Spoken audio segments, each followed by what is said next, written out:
Hi friends, ఈరోజైతే మేము ముందుకు వచ్చేసాం. ఈరోజైతే మేము వెములకొండకి దర్శనం చేసుకోవడానికి అయితే వెళ్తున్నాము క్యూట్ అండ్ స్వీట్ ఫ్యామిలీతో.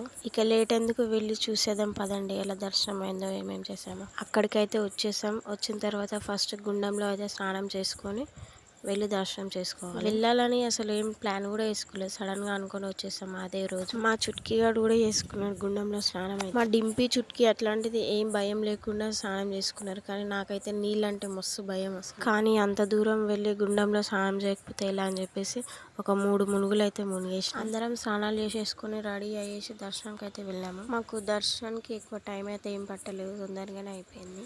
ఇంతకీ ఈ టెంపుల్లో ఏ దేవుడు ఉంటాడో కొంతమందికి తెలియదు అనుకుంటా, తెలియని వాళ్ళకి చెప్తున్నాను.